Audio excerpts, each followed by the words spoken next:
a search firm might be doing a search in the next community to us, or one very close, conflict and then. therefore they will say, we're doing one in Bellingham, so therefore we would not do Blackstone Millville, Okay. simply because the obvious issue of, doing something that close.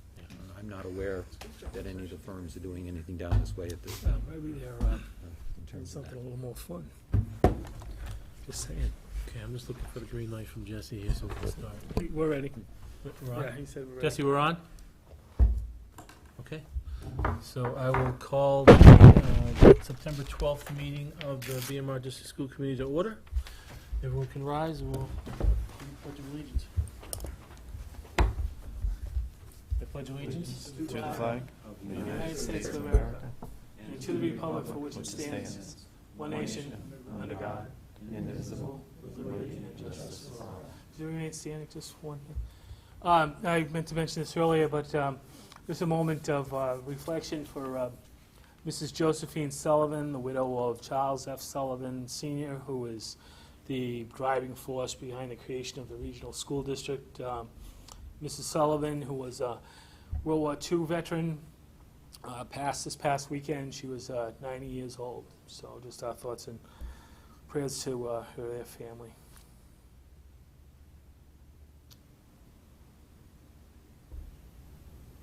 Thank you, Mr. Chairman.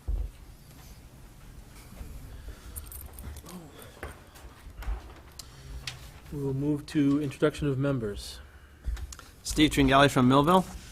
Mike Buckley from Blackstone. Brian Buckner, Millville. Diane Robin, Blackstone. Erin Bernacco, Mobile. Dr. Perry Davis, Superintendent of Schools.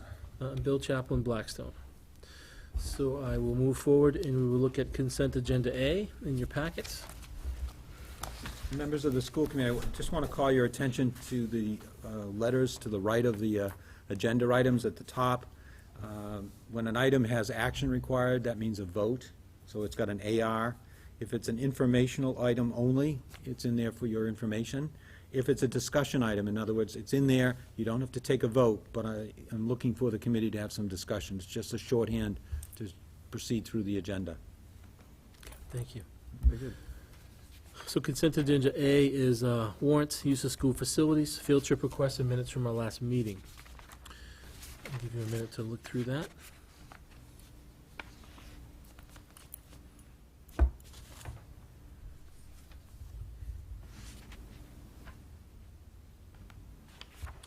And then I'll be looking for a motion to accept. I'll make that motion. Second. Motion made by Mr. Tringali, seconded by Ms. Robin. Any discussion? Mr. Chairman, if I could raise an issue. In the packet, the red folder on the table, school facility request, I must have 25 in there. I have everything from the PTO at a school wanting to schedule their meetings, once a month. The principal is signed off, it's been sent up to my office to be signed off, and then it comes to the school committee for sign-off. Is this a practical way to approve, school groups using our school facilities? It just seems redundant paperwork. The building principal, to me, is the person that should be approving those. The school committee should only, in my view, should be approving if it's an out-of-district, out-of-town group, or a group that wants to rent the facility. But if it's an in-town group, I think the building principal, should clear them if it's on the calendar, and they can do it. Because some of these groups are saying, we got to get this approved because we have a meeting tomorrow. And I'm like, yes, it's approved. I've never have seen so many. I think where we get into hung up is there was a policy change several years ago.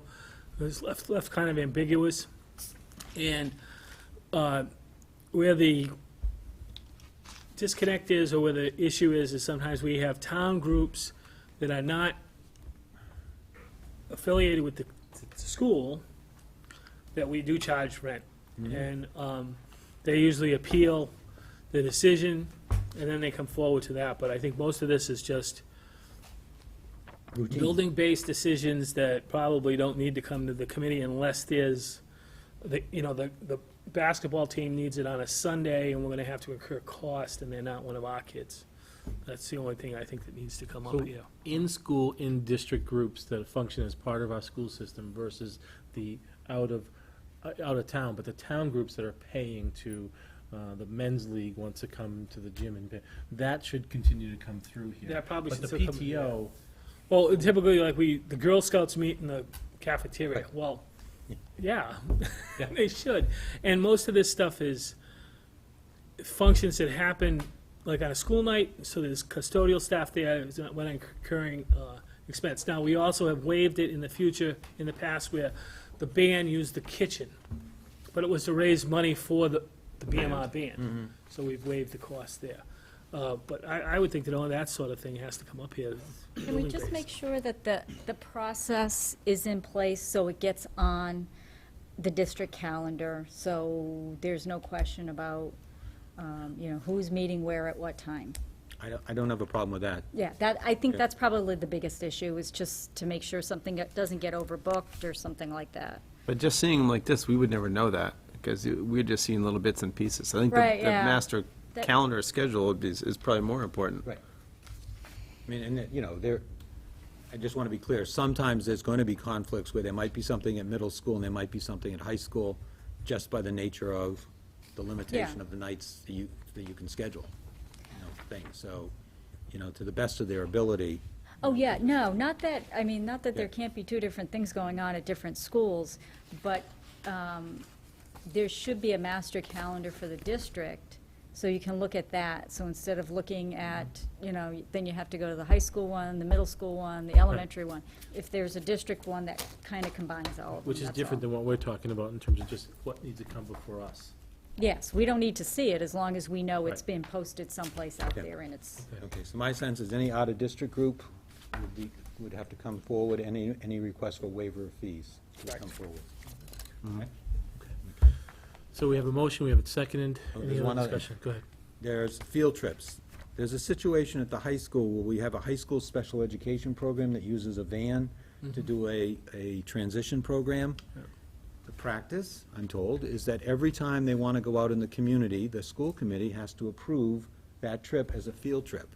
That doesn't make sense if, in fact, part of this special education program is to be able to go into the community. So in meeting with Dr. Hahi and the teacher of the program, I'd suggest that the school committee give them, an approval for the community field trips for the entire school year. So instead of having to say, oh, we'd like to go to the Big Y, oh, but we got to get school committee approval, I don't have a meeting until next week, so they got to reschedule to go in the van. It doesn't, we have a van and a driver to do this program, and yet the trip is considered a field trip. I don't think it's a field trip, I think it's part of their program. just as long as there are people who need to be aware. I would think the superintendent's office needs yeah. to be aware that Hey. they're here, they're at this place Yeah, oh, on this day. On a given day where they are, Yeah. yeah. What I'm just taking out of the equation is, the program, we would know where they are. They would be under direct supervision of the special education staff. They're in our van with our driver, so yes, it's just this nuance of having to plan these trips so that they get on a school committee agenda, so they can get a permission to go to Franklin, to go to the Big Y. Didn't make sense to me. If that's part of the curriculum for this program, that's the way it should be. And then it helps the program plan with the driver of how many days they're gonna be tied up, because now they can plan for the year. So that motion is there as part of the Okay. agenda. Any further discussion? Okay, so motion was made and seconded by Diane Robin with the addition of the wording that Dr. Davis provided us. All those in favor, signify by saying aye. Aye. Any nays? Abstentions? Unanimous. Consent agenda B items, homeschooling request. Again, there's a memo in your consent agenda, B, for families that have requested homeschooling for their children for the 2013-14 school year. And additional information is in the red folder on the table. Looking for a motion. Make a motion to approve the homeschooling request. Motion made by Ms. Robin, Second? seconded by Mr. Tringali. Any discussion? All those in favor, signify by saying aye. Aye. Nay? Nay. Abstentions? So moved with one nay. Moving forward to the first public forum. Seeing that there is no public here, we will move forward. Appointments. Mr. Chairman, in your packet is an update on the personnel that both exited from the district this past year. You had asked that question at the last meeting, and the list is attached. And then the updated list of the new staff that has been hired for this year. We are, as we speak, we're trying to finalize the hiring of the school nurse at the high school. Mr. Dudek has interviewed people. He and I met this afternoon, and he was going to contact one candidate and offer that person the position. And at the Blackstone Elementary Complex, there was a long-term substitute teacher position that has also been recently filled. I just again call your attention that all of the principals were hiring right up through Labor Day, and in some cases have been hiring even in the first week of school. It's been a long summer for the principals when it comes to that. The other items Can I under, just ask, are we all full now, or do we have to anything the that's, best of my knowledge, other than the school nurse at the high school, all of our positions are full. like the substitutes or the long-term subs? Yeah, we're looking for substitutes when we do professional development that goes beyond our capacity. So we do have a school spring ad out for additional substitutes, but not the long-term substitutes, per se. We do have one special ed individual that's requested some FMLA leave, and Dr. Hahi and I are still talking about how to cover that. But the person is intending to come back, so that's technically a position that's open at this point. But we're Thank you. attempting to deal with it. Also under this agenda item, if I may, Mr. Chairman, we have received letters from several staff members, Doris Poisson, speech and language, notifying us her intent to retire at the end of the 2015-16 school year, and also a Christine DeLibrio and a Anna Rosidi also. Was there a rescinding of DeLibero? She rescinded it afterwards. Oh, I think she had planned to retire at the end of this year coming, and she's rescinded that, and I think she's staying on. Oh, I see. Changes. I have two dated September 9th, so yes, Rescinded it was No, dated yeah, to me, just- I opened Is it that a tonight. 3 years or two? yes.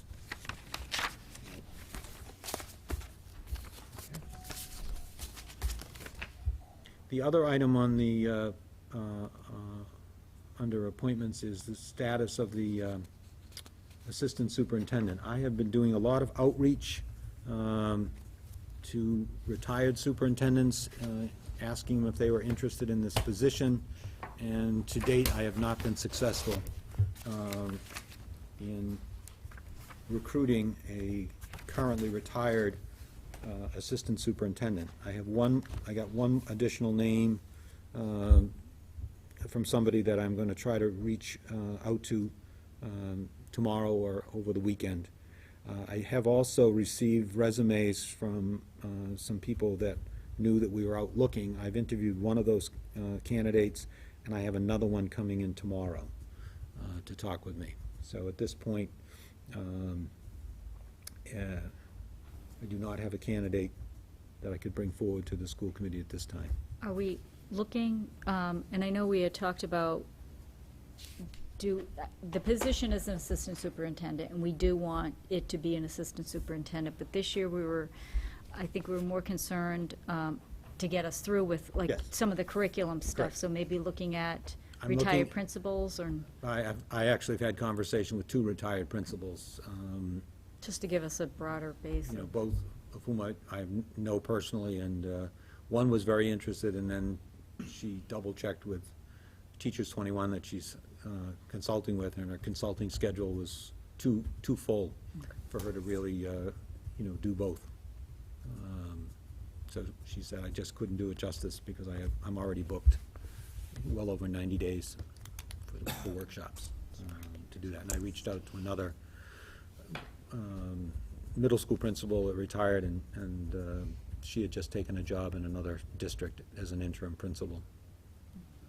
I did reach out to one interim superintendent, was very interested in working with me, but he did an interim last year, and he just very candidly said, I need the year off before I go back to the interim.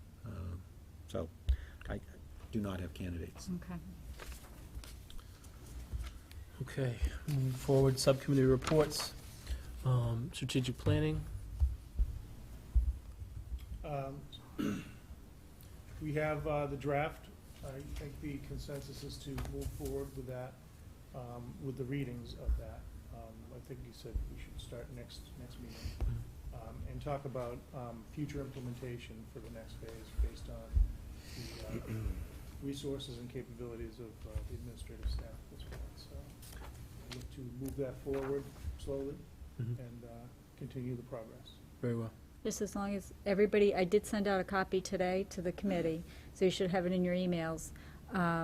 If you could bring forth any questions or concerns that you see, and we want to definitely discuss it next time. Okay. Regionalization agreement, Erin. We had a meeting with Harold and Dr. Davis, Wendy and I, last Friday. Just to give us a little bit of background on it, we were given copies of the regional agreements, if you all would like copies. But I think we need to get together as a committee and decide what direction we actually want to head with it before we, so I think at our next meeting when Wendy is here, it's something that we should definitely discuss in our workshop. Could we get a copy before? Oh, yeah. Can we PDF that thing and send it electronically? Or no? I mean, give it to me, I'll scan it in and do it if you want. Is it in a Word document? I think From it's in a selective 1960. document. 60, An what IB was the amended one in IBM 85? selective? Good stuff. The Actually, DOS, but Monique the could dot- probably with the dot. just scan it in the business scanner. If you want to give it, I can scan it right in and make it a PDF document. Oh, so can the business office. Okay, I can do that too. That's fine. I don't know if you can trust the regional agreement going to King Philip to. Yeah, we might copy it. I doubt that, but anyways, Super Well, region before we move next. forward, we definitely need to make sure that as a committee as a whole, what direction we actually want to go. so are we looking at like, maybe this is too, we didn't get there yet, but are there gonna be like 3 areas that we want to rebuff, or are we just kind of going from scratch? No, it was kinda- just one. It was Okay. just, it's one and maybe a half a paragraph. It really isn't, it's just one or two sentences in the agreement Yeah. that are the sticky point Everything. for the elementary buildings. Okay. All right, great. Public relations, Mr. Buckley. Well, we're live, I believe, today, so that's a good thing. So thank you to Paul Jacob and the Blackstone Cable and Jesse for getting this, going, and we appreciate that. We need to discuss as a committee, probably you and I and the superintendent, just a budget for the video projects this year. I think there's some money that's been set aside in the cable contribution from the 2 towns, so that we can, and so Jesse will also know what to expect, because I think last year we had a lot going on, and then, we kind of ran out of money, so it kind of ended, so we want to kind of make sure we preserve. What's the And it's right- historical trend in terms of money being spent? Is it? Well, this is rough, year just 2 that rough? we've actually done this. In the past, we paid for a videographer out of the operational budget, but that just got us meetings and kind of just regular equipment. So last year, we did spend some of the money that we had set aside for the cameras, for the monitors here, for the equipment in there to go live and so forth. Certainly the former chair, Mr. Eldridge, was a big proponent of that. Hopefully he's home watching it now. So I don't think we have an awful lot of trend there, understanding, but whatever we got from Millville, we figured we applied it on the same percentage basis on the region. So if Millville comes up with 10 grand, then Blackstone would come up with, an appropriate number, 25 grand or 30,000. I don't know what the account balances are, or what the account balances are in the community, but I think we need to look at that too. To hopefully maybe kind of look at how we can best, use that, or hopefully be in line for using some of that funds to offer classes, to offer opportunities for kids that have that interest. I think a lot of communities, you're seeing that I think Uxbridge High School has An employee that's been. they have a full-time employee that does this, and I think Holliston, at one time, I don't know if that's still the case, the media center person was funded out of the cable fund. I'm just looking to see how we can possibly increase the curriculum in that area. I know Milford has that, they have a Studio. TV studio that they rented out that is for the town, which, could you, I don't know if you could speak to the public about it, but could you speak to where that money comes from, that account? That account is driven by fees that you pay in your cable bill every month. A piece of that goes to, back to the licensing authority, which would be the town of Blackstone or the town of Millville. Everyone pays a little bit. It's based pretty much just on what your television account is, not your internet, not your telephone, just your television. And it's provided for, it's supposed to be used for the community, for community access, educational access, government access. So this isn't coming off the tax base, it's not coming out of the town coffers, it's really, it's coming out of all the subscribers. Now, some communities have more than one television system. They have Fios and cable Comcast, or in Millville's case, Charter. But we don't have Fios at this point in time. But that's where the funding mechanism is. So. Because I know at one point in Uxbridge, they were looking to spend a significant amount of money on trucks to go cover sporting events, and video trucks like the news would use. Yeah. And I don't think we're at that capacity, but I would like to see and be planful around that over the next couple of years as we have football games to video and graduations and awards and other programming. At one point, I think last year, you went and talked about having really our own channel. We have enough programming to fill our YouTube channel. How could we kind of facilitate and work towards that as well? So there's a lot out there. And that's one of the reasons we recruited Jesse last year. Jesse Dufo, who's a graduate of Blackstone Millville and has been in the business for probably about 10 years or so, and has experience in that community television and formulating those type of programs and stuff. So I think the middle school, I think all the schools have used them, and we've had a lot of good feedback from getting this stuff up. Okay, great, thank you. Moving forward with budget fiscal FY15 ad hoc advisory, we've been working hard in terms of putting our heads together and being planful about how we want to be transparent around this budget season as it's rapidly approaching. It doesn't seem like we're finished. So we're really going to be looking at the community to help us in terms of stuck points over the years and moving forward for the next budget. So there'll definitely be more to come over the next 2 meetings, live meetings that we have in terms of how we're going to move forward with that. Any other thoughts from you guys No. on that? Okay. Facilities. Facilities, we have received from Dr. Haughey a evaluation that was done, was it last year? It's fairly recently. It was fairly recently On all within, of the school facilities. They did a gradation on condition of different areas of each building. So we just got that, we're looking at it now, and hopefully it'll be a springboard for us to be able to do some more deeper analysis on Have you seen it? Condition. Have you seen it? Have you seen that evaluation? we haven't, yeah. We just haven't started parsing it out to see what the data tells us yet. But we know already that there's a number of areas that need some immediate concern, and then others that are longer term.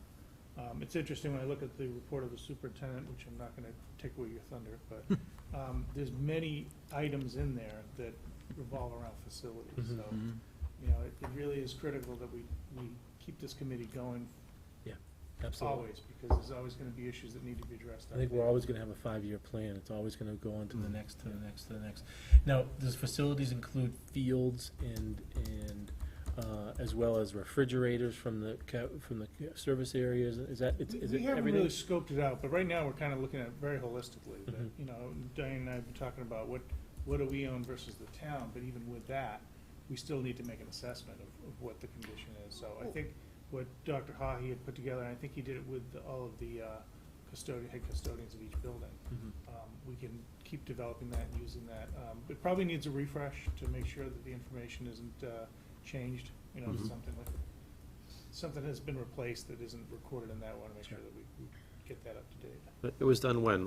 How old is that? Last year, it was about a year ago, A wasn't it? year ago? I think it was, Is there a date on Not that? more than 2 years. I didn't notice a date, but it's definitely not more than 2 years. It's recent. all right, It great. was after 2010, I can tell you that, because there was something in there that mentioned it was replaced in 2010, Okay, so. all right. Well, that'll be something we have on our plate. And also, what was it, we were talking, and just to remind, because I couldn't remember, I know we changed, it used to be like after 10,000, It's 20. it's 20 now? Okay. I didn't Part of know. the regional agreement. Yeah. Why don't we say what we're talking about? So Please. people- Oh. He just reads my mind and he knows and he answers me. Get it. Not scary. It's the amount, just correct me if I'm wrong, because I'm just guessing here. I think it's the amount of money we would spend for a particular condition to be rectified or corrected. Any In a capital, year. any capital costs incurred in the community greater than $20,000 net. So in other words, like, if you had to put a set of doors in the elementary complex and it was 25,000, that's on the town that the building lives in. I see. Anything under 20,000, the regional district absorbs that in its operational fund, and it's actually not part of the regional agreement. It's part of the leases with the two towns on the elementary complexes. When the regional agreement was originally amended in 1982, that number was $5,000, plus $5,000, and 1982 money is considerably less value than it is today. So we raised it to 20,000. And that's kind of where things stand. Okay, moving forward, report of the superintendent. There are several items at the top of the superintendent's report. I want to take them one at a time in terms of the buildings, but on the Blackstone AFM JFK roof project, we open bids from the general contractors tomorrow at 3 p.m., and we're hoping that we get bids that are under the budget so that we're able to move forward. Last Friday, we opened the filed sub-bids. There were 3 filed sub-bids on the project, one for plumbing, one for painting, and one for heating and ventilating. We got acceptable bids for painting and for plumbing. We got only one bid for HVAC, and the bid was flawed. They named the wrong school district in their bid bond. They named Blackstone Valley Tech, not the Blackstone Millville Regional School District.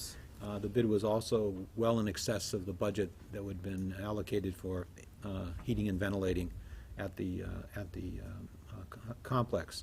So we have exercised our right under the statute. Mr. Gould, and working with the architect and the OPM, we are now allowed to send out notices to heating and ventilating contractors that we're looking for them to give us a price, since we've satisfied the bidding requirement, and they've been given notice to get that back to us by the end of next week. What that means is that we would then, in the general contract, simply put that in as an add-on to the general contractor. So we're hoping that that strategy will get us a bid that's within the budget. So we're hoping tomorrow at 3:30, we basically know what our numbers are. I just called your attention, we have a meeting scheduled for the 26th. We might need a meeting earlier than that, just so you could vote to accept the low bid, because we're on a tight schedule. It will really depend on what the bids look like tomorrow, and how much due diligence has to be given to them in order to get them ready for a recommendation. So I'll be in touch with the chair on beginning of next week, if in fact we need a quick meeting to do that.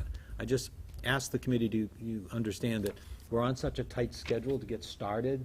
I just would really not want to wait till the 26th if in fact we could get together quick, one item on the agenda and take care of it so that we could move forward with the project.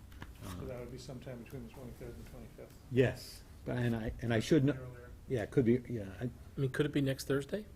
Is that too, no. Good to get it all put When's together. the then? Wednesday open them? Well, tomorrow we're opening them, and then, you know, the OPM and the architect have to review them and do the due diligence to check on Okay. it. So, again, it depends. If we only get 2 bids, it's less work. If you get 10, it's more work. You know, it's obviously the lowest responsible bidder, but that little word responsible sometimes puts a lot more due diligence on the architect and the OPM, as well as Mr. Gould, your attorney, so you'll know better, all right? I will email you in my superintendent notes.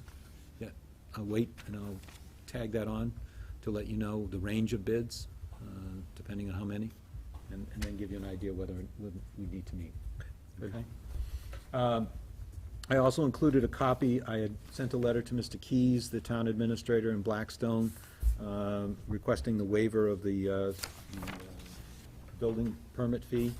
And also, at our last meeting last time, Mr. Wells was here from the Blackstone Finance Committee. He asked questions about the borrowing, and I supplied him with the information he wanted relative to the borrowing that took place for that project. All right. So with any luck, we will be on schedule the beginning of October to get the roof work done at the Blackstone complex. Any questions on that one? Okay. The update on the high school roof. As I mentioned before, we are waiting for the House to vote on the special bill that we filed to correct the defect in the borrowing action that took place last year in Millville. It's House Bill 3493. And I spoke directly with Representative Kuros today. I'd left several messages, and he personally called me back to say that he's advocating for the bill. He has spoken with the minority leader. He's also spoken with the Speaker's office. He's confident that next week, either on Monday or Thursday, that bill will be taken up and will be voted. We've also been in touch with Senator Moore's office, because it'll move from the House to the Senate, and Sean Collins, the staff person in Senator Moore's office, has already vetted the bill. It's already gone to 3rd reading, so as soon as it comes across from the House, it'll be shepherded through the Senate, and he said it should take no more than 48 hours to get that done. And hopefully that'll all take place. And I have to say that I appreciate the work of Representative Kuros. You may have seen in the Globe that there was a little snag in the informal sessions, and Representative Kuros assured me that he was not part of that effort, and he was very clearly advocating that this bill really, really needed to be passed. So he's put forth a lot of personal effort to try to get this bill That's good to know. through the House, and hopefully it'll happen next week. And we'll have, what that means for the project is that the region can then go out and borrow the money. And then we can move to the next phase with our architect and OPM doing the final design plans and the specifications, and be able to be in a position to go out to bid. But what it does mean is that this project will probably not go out to bid until late winter, early spring. So we're looking at a project for the high school that'll probably happen in late spring, but summer. It just cannot be done after, essentially December 1st. You just can't do it, and we don't have enough time to get all of the design documents done. So it's been a little bit of a slowdown, but hopefully we can move forward with it now. So that is the status of the high school project. So just to bring everyone up to date, basically, this is not a controversial bill, so usually these are taken up in informal session. Correct.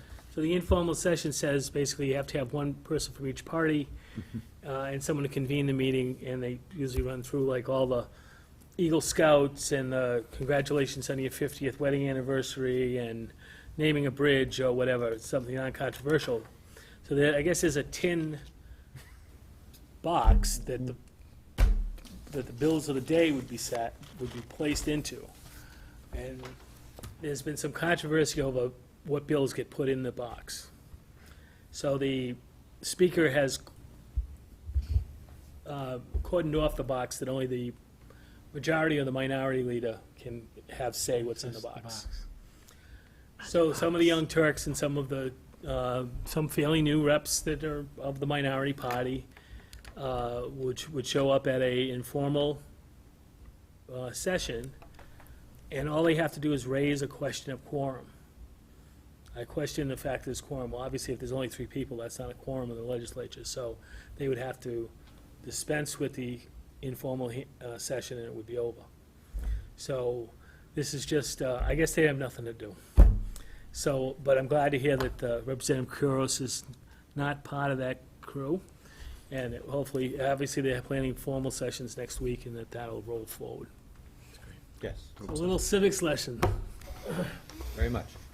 The next item is the Millville Elementary drinking water. I have a memo in your packet. I attended a meeting along with Mrs. Desai and Mrs. Vanaco at the Millville Elementary on Monday, August 25th, with town officials and consultants, and we learned much too much about water and water testing at that meeting. And there was no consensus as to why the problem had occurred and what the source of the problem was, and therefore the discussion continues with the consultants, the engineers, to try to figure out the issue of the water. So the water is not potable at this point. That means we cannot use it for drinking or for preparing food. So at the current time at Millville Elementary, all of the water bubblers have been closed off, and we have placed Belmont Spring dispensers in front of them, and the students have access to bottled water during the day, and there's bottled water in the cafeteria for any food preparation. This has been done, I'm told, many times at Millville Elementary. It's kind of the routine. When I visited the school, the kids stop and get drinks out of those bottled water like they've always been there. So it's not a big change in the culture or the movement in the school. But we are still waiting. I did get an email from the town administrator, and they have charged the consultants with looking at, the problem and then trying to come up with a possible solution. So testing is ongoing with the outside testing company, and the Department of Environmental Protection, the DEP, Mass DEP is involved as well. But that's the status that we have at this point. Until we're told otherwise, we will stay on the bottled water. Fortunately, there's a contract with Belmont Springs on the state contract, so the water costs are relatively low, to be honest, for that. But we obviously didn't budget for it, and we're absorbing those costs at this point. Aaron, you were at the meeting, and it was a long meeting with a lot of chemicals and terms and processes, and I lost it with green sand. When they talked about green sand, I couldn't follow it anymore,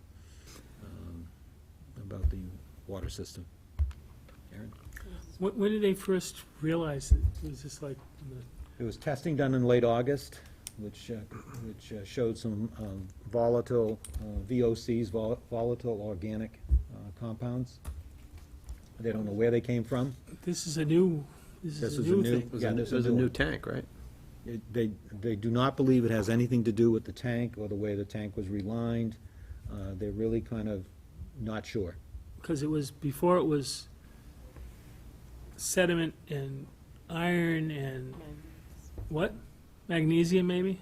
Yeah, there's a system in place to address that. That is an ongoing problem, but. But the VOCs are really troubling Yeah, because. that's correct. Correct. There's a section of the town that had to have some Yeah. remedial work just over the town line in Uxbridge that had to bring town water into. Kempton Street. Kempton. Yeah. This is true. I believe the testing company said they'd been back to do testing, and those chemicals were not present in any alarming numbers. But because they were higher, they have to go through several testings in order to satisfy DEP. So at this point, the new testing numbers are promising, but we have to go through several sample testings. Period of time for that. I honestly did not hear a time. It really depends on the results, and they have to give it to DEP and get their permission to move forward, so I can't. You know, I left that meeting feeling that we were at least in a 3 months bottled water situation, was my sense of it. That appeared to be where we were going. So there's no firm timeline for any of this stuff? At this point, Or at we- least through the winter, We- at this point? You know, at this point, they're working on the problem, and honestly, you know, in the email that I got from Helen Coffin, you know, as soon as they know that it's safe, they'll let us know, and the town officials have charged their consultants. They have 2 engineers that are working on the problem, and they have differences of opinion as to how to proceed Wonderful. at this point. But the water that we're currently using for drinking and food preparation is the bottled water from Belmont Springs, so everything is fine. Okay. The next project is the Millville Elementary roof project. We had a submission to MSBA by September 4th. They received all of our documentation. We then had, Mr. Gould and I then had a phone conference with our representative on this project from MSBA on Monday, September 9th.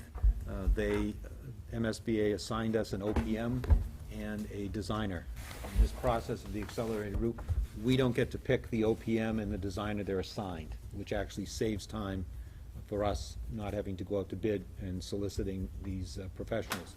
So today, Mr. Gould and I met with the assigned OPM representative, and we reviewed the information that we had on the project and shared that information. The first order of business is we have essentially 4 weeks to reach contracts with the OPM and the designer. And since Mr. Gould has done this now twice, he has pretty much the boilerplate language, and it looks like we should be able to proceed with those contracts probably in short order. But we did meet with the new project management company today, and we'll probably meet with the designer sometime in the next week to do that. But again, on the Millville Elementary project, in order for it to move forward, we would have preliminary design work, which gives us a basis for a cost estimate, which then MSBA would approve, and then we would have to take that to the town of Millville, because I'm sure Millville is going to have to, for the funding of that, have to vote at town meeting and probably on an election. I can't speak for them, but, you know, that would be my guess. So we're on a schedule for developing the preliminary design, being able to get it on the town warrant for annual town meeting, and then being able to hopefully move forward with this project so it could be done next summer. The one thing, if you've been at Millville, it is an asphalt shingled roof. It's not a membrane roof, which is actually cheaper to put on in cost, but it will remain an asphalt. That was the way that building was designed, and it will be replaced with an asphalt shingled roof. Some improvements to be made in some areas on the roof, but for the most part, it'll be a replacement, removal and replacement. Okay, so we have 3 roof projects, all in various stages, moving very quickly. Okay. Any questions on the roof? And that, I'm assuming that's gonna be sometime end of summer? Or summer? Summer, yes, yeah. Because it's it's almost like the roofing material you put on a house, so therefore, you know, the rip and the thing, it would go a lot faster. And as long as there's no damage to the substrate, you know, it should be a very quick process. But yes, the timing of that would be to get it out on the street for bid and to do the roof work in the summer. Okay. If everything falls into place. Okay. The next one, the district was notified by the Department of Elementary and Secondary Education. Last year, the district had a coordinated program review, and we have received the final document, which requires the district to respond to items that the department deemed that we were not fully implementing, and therefore Mr. Hahi is in the process of developing the responses. The two primary areas are special education and English language learners. Those areas, some of them are procedural, technical things that we have to do, and those will be responded to in the action plan, and the action plan will be submitted to the Department of Elementary and Secondary Education. But the final report is now public, and is available to the general public. The next item is a follow-up item from our meeting last, when I spoke to you about the bus routes and the need to add at the elementary level in Blackstone an additional bus route in order to deal with that. And I just noticed in my packet, Elaine from Telstone did give me the bus count numbers, but it did not find its way into this packet. I apologize for that. Don't know if it was in your packet that you got electronically. No, I don't see think it was. no. No, it wasn't us. Oh, I'm sorry, I will get that to you. Is it in here? That was out, that, they supplied us with that information. They were able to reload the bus routes at the Blackstone Elementary and get us the evenness that we needed, and that, addressed the issue of the overcrowding on two buses. And again, you got my email that when I spoke in August, I did not speak fully understanding that number of 90 that we were approaching on two buses. That had nothing to do with Boys and Girls Club. That was just the reality of those routes. And again, the issue is this has kind of been building for a couple of years with students in providing them seats on the bus. You have to provide a seat on the way in, you have to provide a seat on the way out, and the loading of those buses. They are looking at, there's one development, housing development, that they're started working on again in Blackstone off of Elm Street. But again, it does not look like there's gonna be an immediate housing boom there. We did change some bus stops. Mr. Ducharme at the high school, working with the Blackstone Police, we did change some bus routes because of traffic conditions. But for the most part, the opening day went fine in both towns. So we didn't add a bus? We did. We did? We did, Okay. yes, yes. There was no, remember I thought we could perhaps pay a fee, but when I met with the Telstones after that school committee meeting, it's more expensive for you to add a little route at the end. That would have been an automatic $100 a day, whereas adding the bus is 90 under the existing contract, and I wasn't aware of that. I had not read the contract. So I think the Telstones, quite frankly, gave us the best possible solution in terms of that. But again, it did add over $16,000 to expense that we had not originally budgeted for that. So I've asked for a motion to approve the additional Blackstone Elementary bus route, so when we deal with the budget, the committee has voted to allow me to do that. So moved, Mr. Chairman. Second. Motion by Mr. Buckley, as stated by Superintendent Perry. Is there a second? Second. Superintendent Perry, do you hear me? Superintendent Davis. That's okay. Who was the second by? Ms. Robin. Any discussion, further discussion? All those in favor, signify by saying aye. Aye. Nays? Unanimous. The next item, at the high school, we had a fire inspection, and we were notified that we had two exterior doors that were not locking properly, and the custodians were forced to chain the exterior doors at night. That is not allowed. It's not allowed. So I had Mr. Bacon, the head custodian, secure cost estimate under your policy. Anything under $5,000 is just good business practice. We got an estimate of $4,900 from the locksmith company that we deal with, and those doors have now been installed. So we are much more So secure. it was new doors. New doors and hardware. The Okay. doors were in such disrepair that the hardware itself, was not Yeah. working properly. And these are original doors down in the lower C wing that cross out of the lower academic to go over to the cafeteria. And they just presented, not only a safety but a security hazard. But the locksmith 40 years. got the I mean, doors, got the Yeah. hardware. Get our wear out of those doors. I know they were good for 50. I'm really surprised. We They informed went Chief- up to 43. we informed Chief Sweeney that the doors have been repaired and replaced, and And there are, obviously, the rest of the doors have been looked at, and. We have several other pairs of doors at the high school that, you know, potentially, they are secure, we're not having to secure them in any way that is against the fire code, but there are several other pairs of doors at the high school that are marginal at this point. Right.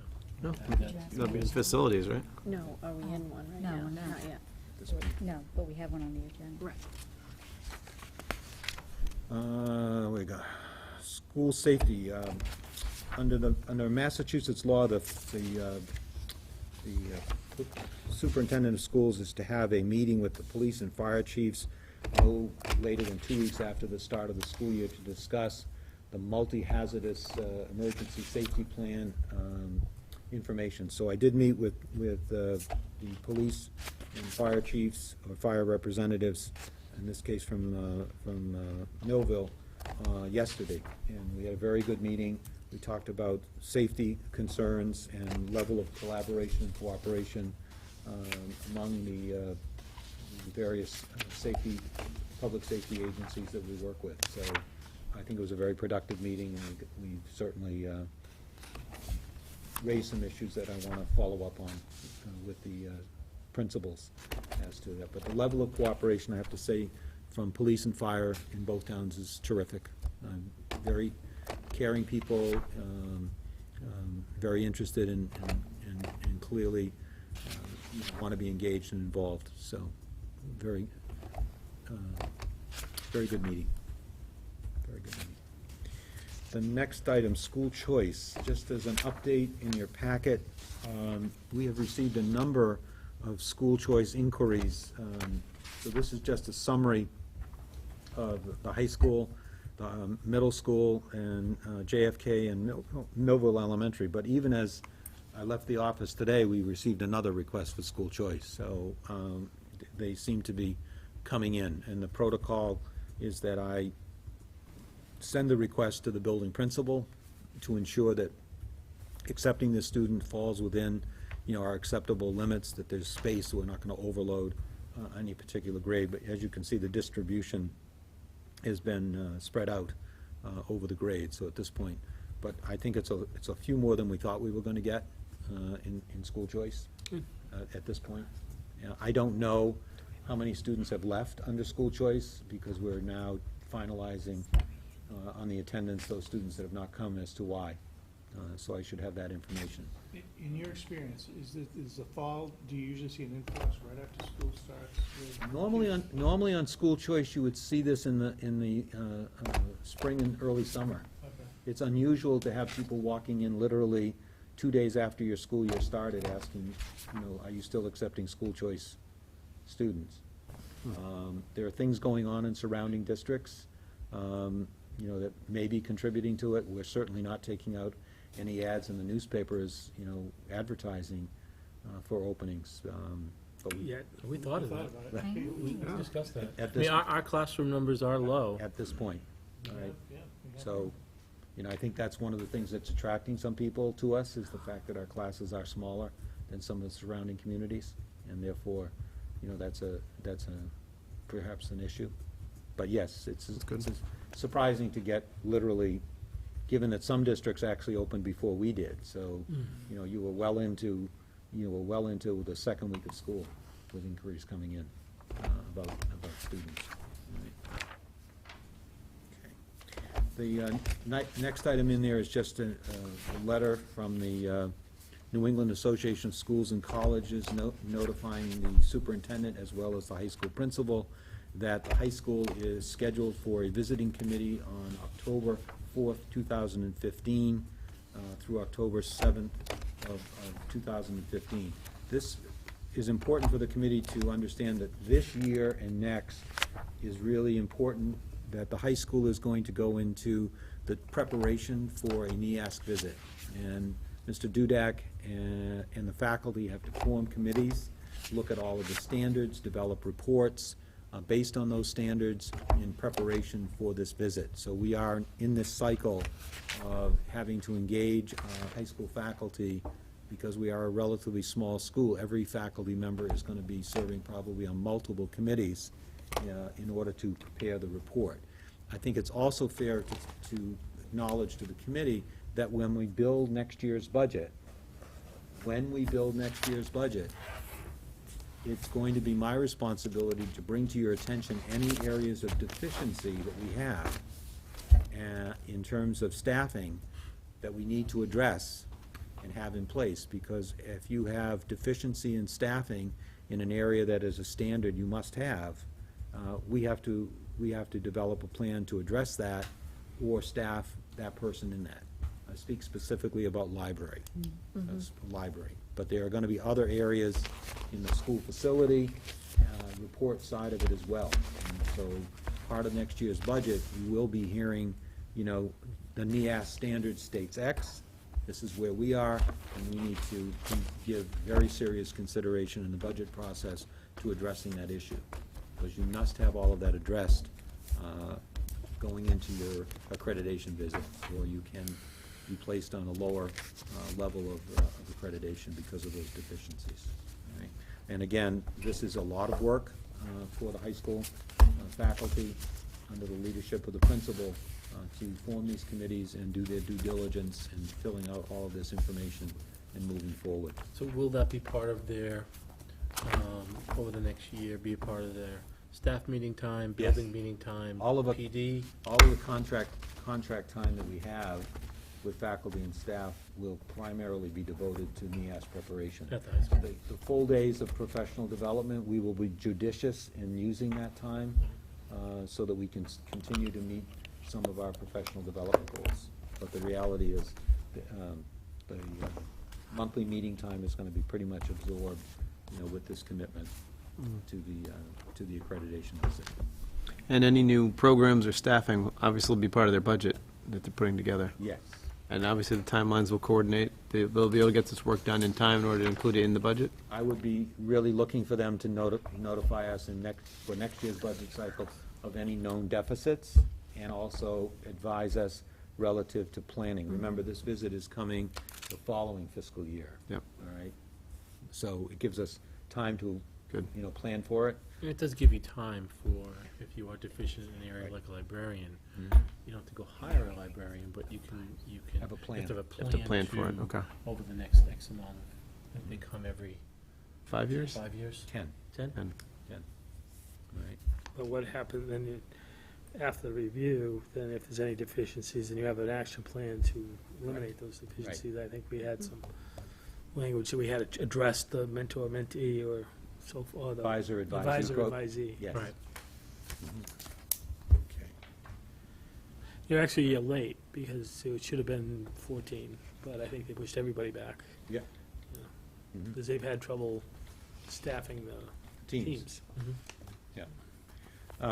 The next item under the superintendent's report, we did get our notice from the Department of Elementary and Secondary Education, our preliminary notice on district and school accountability assistant levels.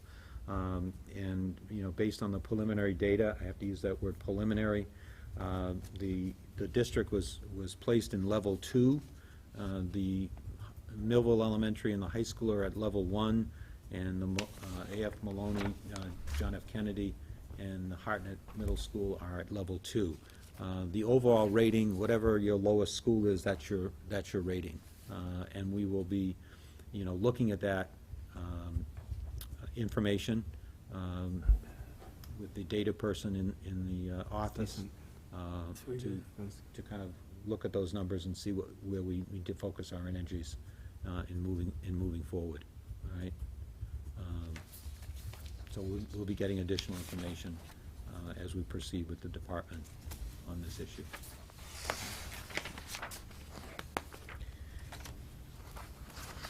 The next is the student enrollment data. One of the nice things about this X2 program you have is Brad Monroe, who's retired teacher who's employed part-time to do some grant work and other work,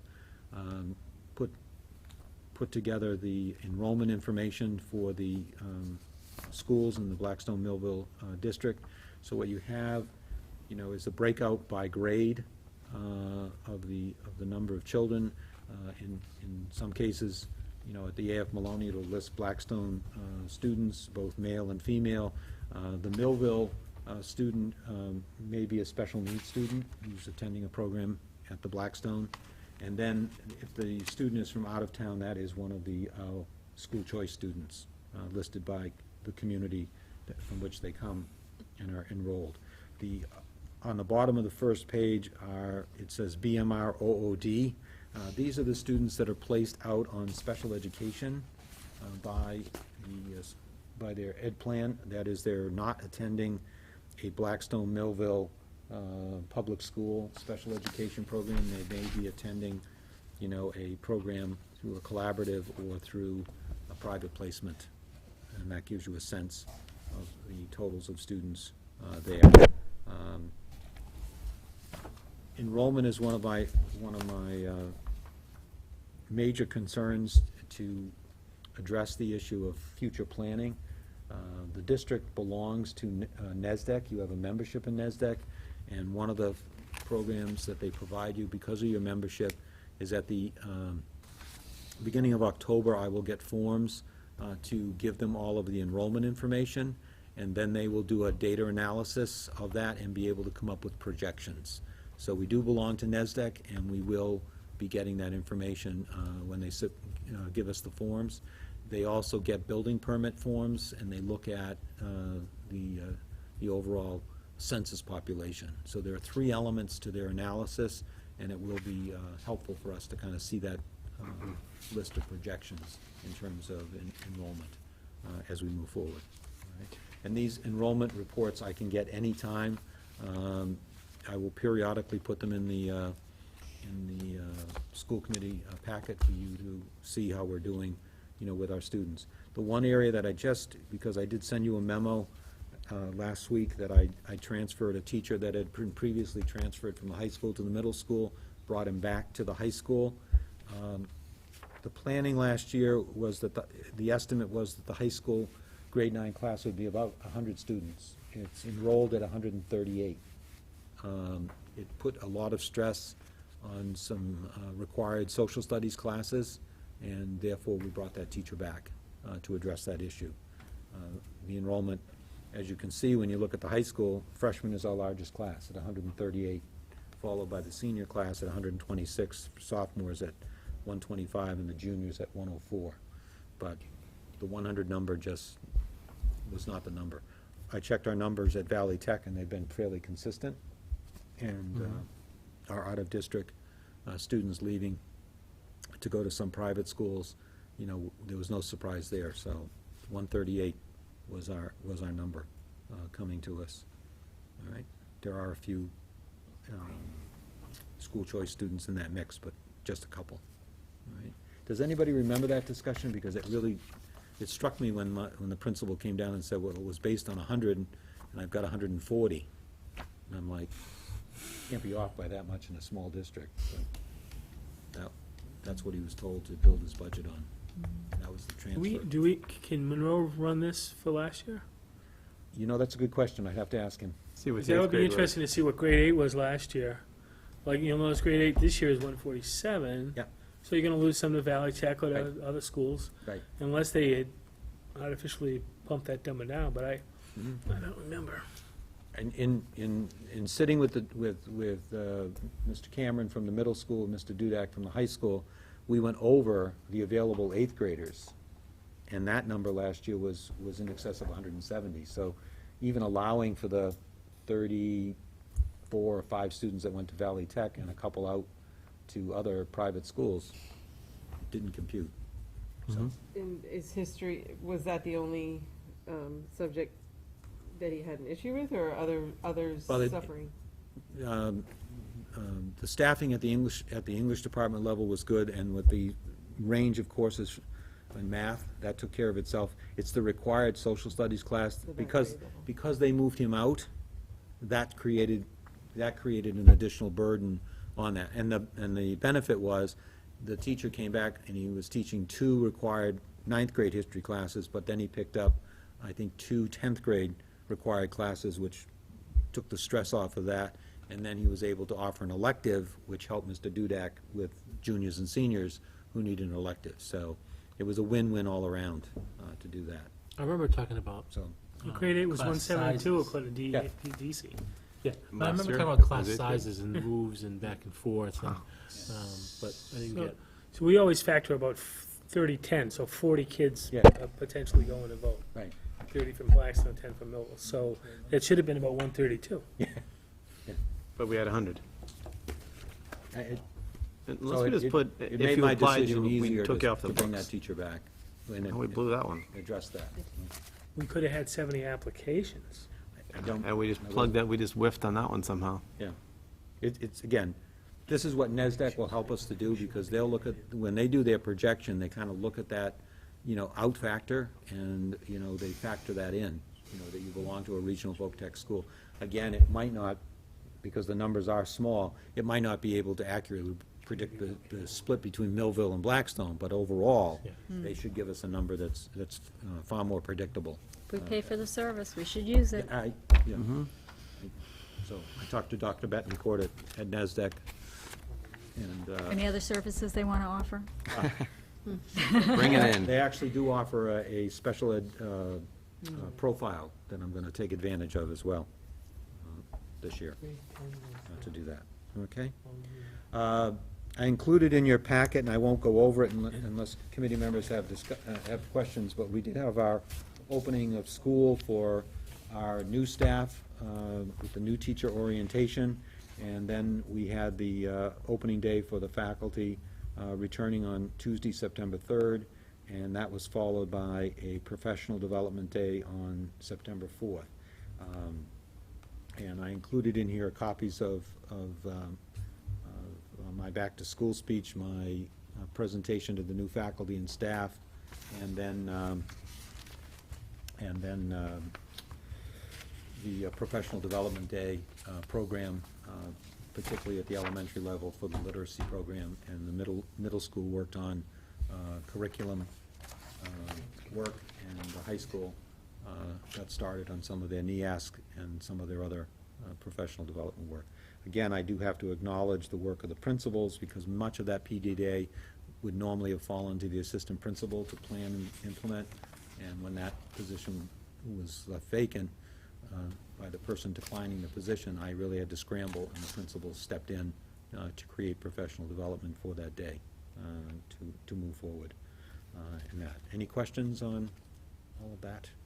Just seems like yesterday. It seems like you did an excellent job in terms of just transitioning and all the feedback I've heard and stuff.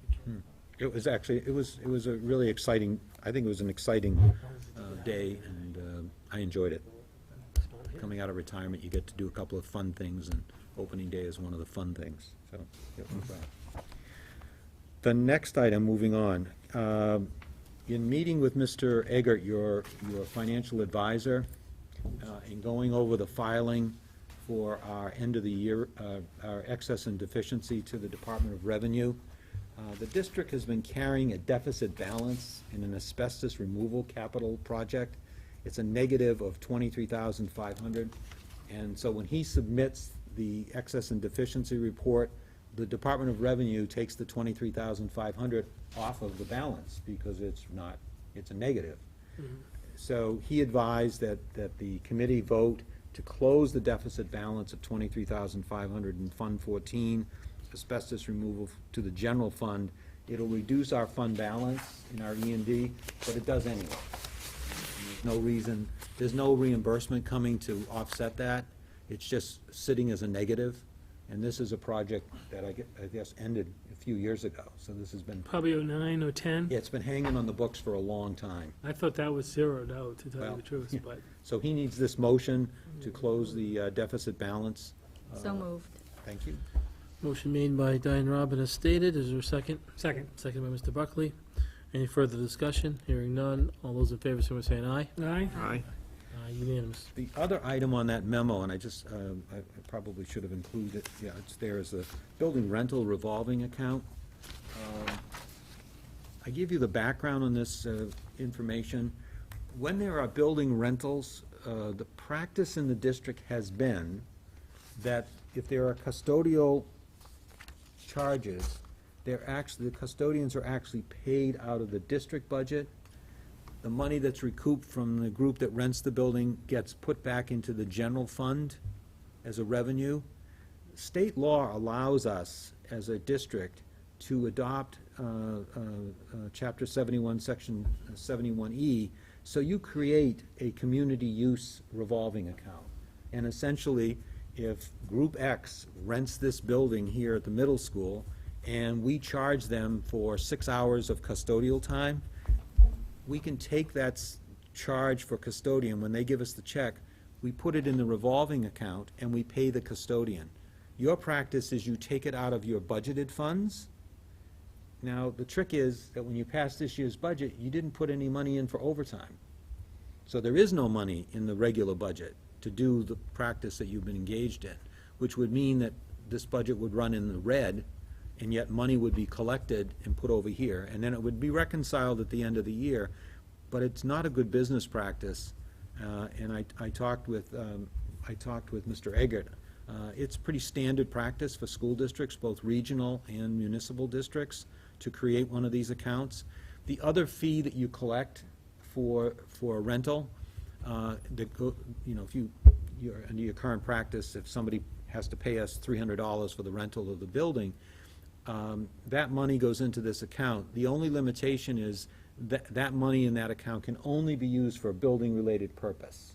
It's not money that can be taken by the committee and spent on textbooks. It can only be spent on making an improvement or doing something related to the building, all right? So that, at some point, there would be enough money built up that we might, come and say to the committee, based on a balance in this account, we might want to make a building repair out of that money. But the cleanest way is getting rid of the custodial in and out, quite frankly, given that you did not budget for any overtime in the But system. one point, though, is we did budget 60,000 in community use as an exclusionary cost, as part of the exclusionary budget. It should be 60,000 that was earmarked exactly for community use. So that should be available, the intent was be available for the custodial fees or expenses in that area. I need to check that. Okay. I didn't find that money. I will go look. Okay, yeah, it should be like what we used to call the back page in the exclusionary costs, like the transportation and community use and other, there were 4 areas there that we carry.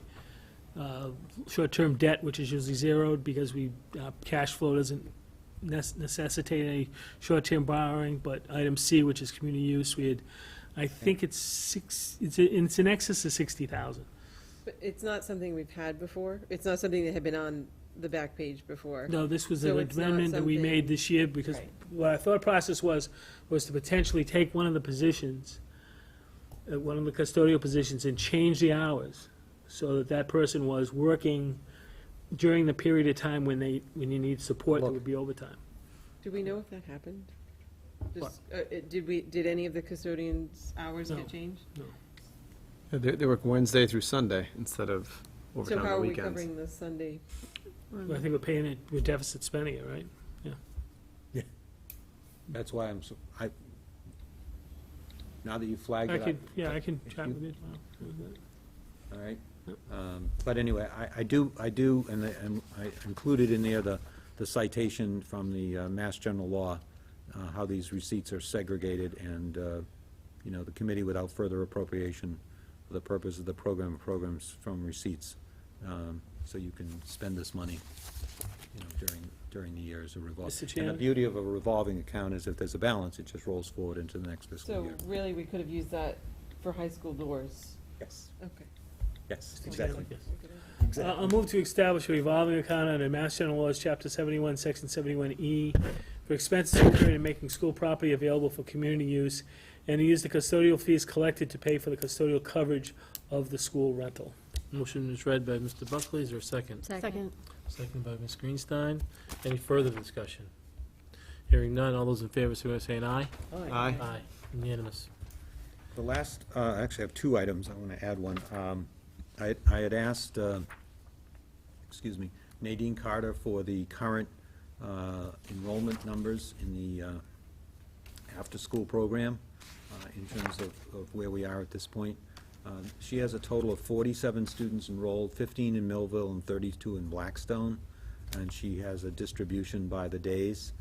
I did meet with her, and she's had several inquiries from people that are using other vendors that now want to consider, but they have to give a 30-day notice to their current provider. Okay. So she's in hopes that come October, she may see a few more people coming in, to that.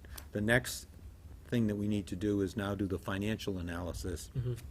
of based on the number of students enrolled, and now do a expense run to see whether or not, the fees that we're collecting are going to meet our obligations for the staff. All of the staff, except Nadine, I've directed her to keep those staff under the 19 hours so that there are no benefits for health insurance. That would add tremendously to the cost of doing this program. And the way it's structured, it's not likely that we would need to do that. So Nadine is the only, if you will, full-time person that we're having to cover the cost. And then we'll have to look at, what our numbers are, and also what our revenue is. We'd like to pick it up a little bit more in Millville, that 15 number. We need to step that up a little bit more and see if we can build on it. Where is she housed, I guess? Does she have an office? She is currently working between the schools, but principally out of Blackstone at the elementary complex. There's no room in my office, so I know, I know. she's I know. currently down there. All right. Any questions on this?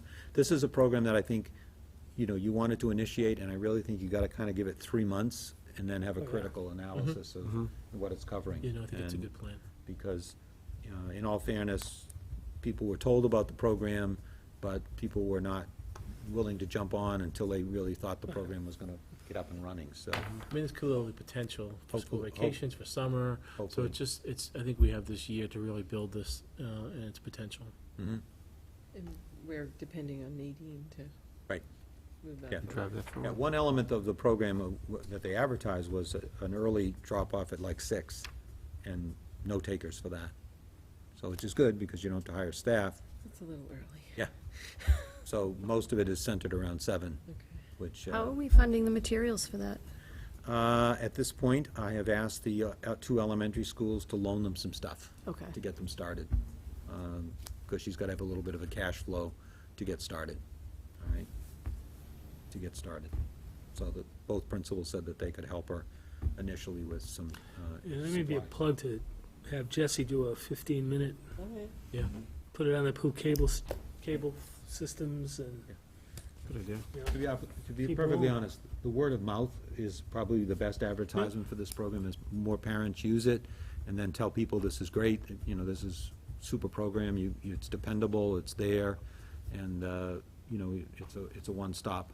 You drop your child off at the school that they attend, it makes sense, all right, makes sense to do it. Okay. The last item, if I can, Mr. Chairman, was not on the agenda. I had advised the committee last time that we met that the charter school in Franklin, the Benjamin Franklin Classical Charter Public School, had petitioned the State Department of Education to expand its enrollment from 450 students to 900 students. I had said last time we would discuss it at our meeting, but that's when I thought the meeting was last Thursday.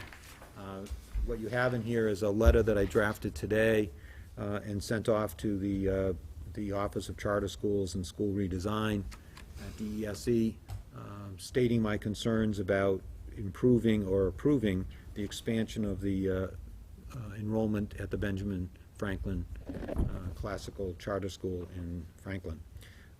What concerns me more than anything is that I heard today that program is currently housed in a parochial school in a former parochial school in Franklin, and their lease is up, and they're having to leave that building as of the end of this year, which means they are going to have to relocate someplace to do that. So it concerns me greatly that they would be creating, almost double the number of seats and then looking for a place to house. And as a district, we have plenty of seats, and the district has also has gotten the approval from MSBA to do roof projects, so our buildings are, in fact, up to standard. Why would we double the investment, if you will, in school facilities in this area? So on those 2 points, I've written my letter objecting to the approval. This is a process that goes through the Department of Education. I will probably get a phone call follow-up.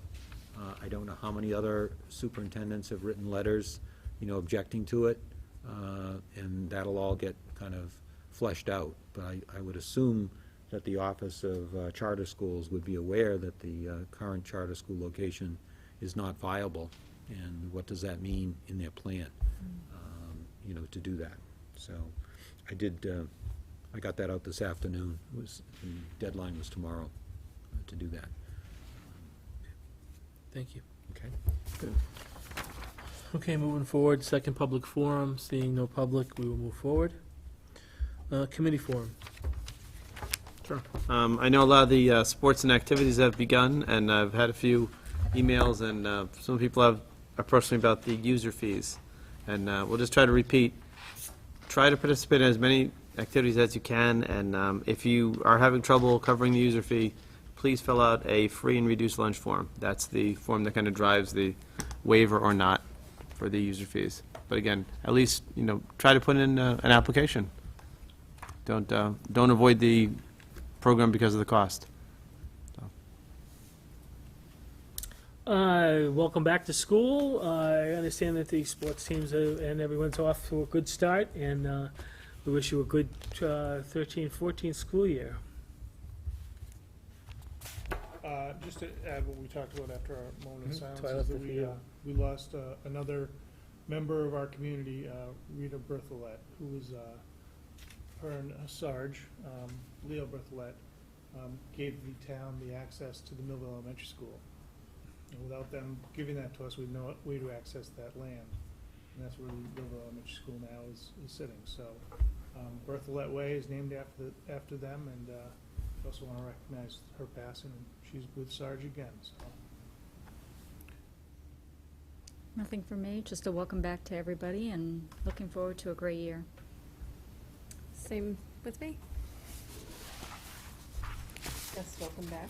It's good to see the buses on the streets again and the hallways all filled and happy kids. I agree with that. Welcome back. Good start. I think we're going to be very busy this school year. I do want to emphasize that if you look on the website in terms of the our committee meeting schedule, it is listed throughout the year. All of the meetings are open to the public, will be televised. So we hope to see more of you here in a couple of weeks. So with that, yes. One other item, if I may, Mr. Chairman. Yep. I met with Mr. Eggert, your financial advisor, getting to know your procedures.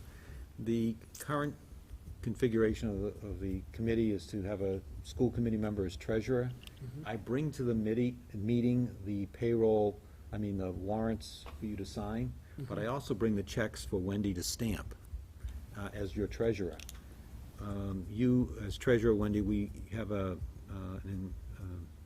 image of your signature for the payroll checks, but we don't for this. And it raises the question of an internal control to actually have these checks being run off, leaving the office, coming to a meeting, and then sitting in my car overnight, and getting back to the office, and just raising the concern as to whether or not, this committee would consider, no bills would be paid until the committee signs on the warrants, but the actual signature on the check could be done on the machine, rather than making you do it by hand.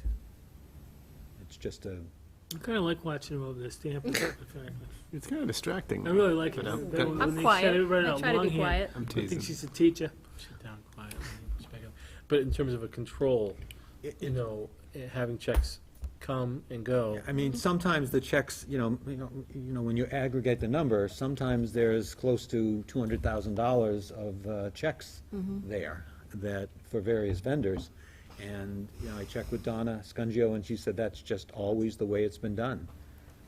But the fact that we are not meeting at the high school, it's the internal control of having to have Tina run the checks, bring them into my office, for me to put them in my bag, to bring them here, and then to watch you stamp them. Not that that isn't a responsibility, but there is a safer way to do it, which would be to have them, the signature on the image, the way the payroll checks are done. And again, no check would ever leave the office without the adequate number of signatures on the warrant, and if there was any objection to an item on the warrant, that certainly check could be held. That's an internal control issue. Thoughts? Any thoughts? Well, for Streamline the example, tonight we had a process. quorum, Screen Sign had an obligation, so we didn't have anyone to sign. So it would have gone back to Donna, she would have had to sign them tomorrow. I certainly think that, obviously, when this was first appropriate, we all got a paper paycheck that we took to the bank and we cashed. I think that's kind of changed a little. I mean, I Actually, don't know. nobody in the but- district gets a paycheck other than their first one. For the, everybody's on direct deposit. is the way It to certainly say would be a lot more secure, but I do want to, I think she should have to keep the stamp and keep stamping all the time, because it's good therapy for her. I can use it on my checks. You can use it on the warrant. I mean, just a piece of paper, just keep stamping. I have no, I think that's a probably. My only question is if there was a conflict of interest and I can't sign the check, because I do have relatives in the schools, to become aware of that situation to Sure. print out. Yeah, we have an Because assistant. I physically look at them just to make sure. Mhm. And by doing that, I just want to make sure that the conflict of interest was, We would have the capability, when the checks were being run, I can check with, or even Kathy's signature too, so that when because she's the assistant of the. no, Donna Scungio's Oh, assistant okay. treasurer. No, but there should be two. It's Is one on- Kathy is it- Robinson. When I'm not here, Kathy usually Kathy and signs the you, checks. you're the treasurer, she's the assistant treasurer, and Don is the second assistant treasurer. So just in that instance, Yes. Yeah, actually, you eliminate yourself from the conflict of interest by not signing the warrant. That's the instrument. Yeah. So what are you recommending? You want us to make a motion?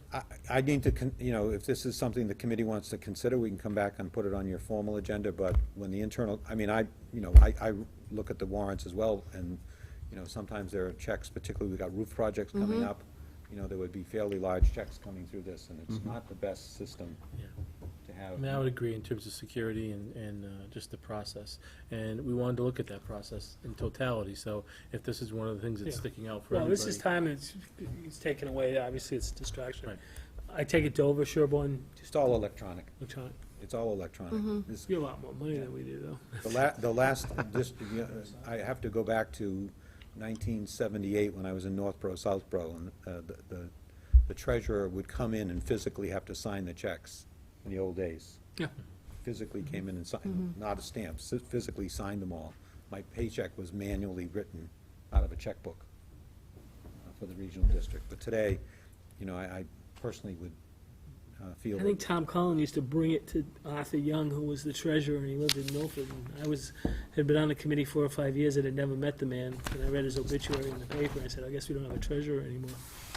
So, So do you want a motion now, or do you want to wait, It's up to the committee if you want to make a motion to I'll make a motion please? have the, that we move forward with technology and have our checks signed electronic. electronically. Instead of the, okay. Motion made is said by Mrs. Vanaco. Is there a second? I'll second that. Second by Mr. Tringali. Any further discussion? Hearing none, all those in favor, say by saying aye. aye. Aye. Aye. Unanimous. Go With that, I will move to make a motion to enter into executive session Mass General Law, C-30A, matters pertaining to the contract for union and non-union staff, Educator Association contract, unresolved items, and principal salaries, to not return to open session. So moved, Mr. Chairman. So moved by Mr. Buckley, Second? seconded by Mrs. Greenstein. I will now go to a roll call vote. Yes. Yes. Yes. Yes. Yes. Yes. Meeting adjourned, and we'll go into executive session. Please make sure just Jesse kills the Yep. feed, so we can just stay here.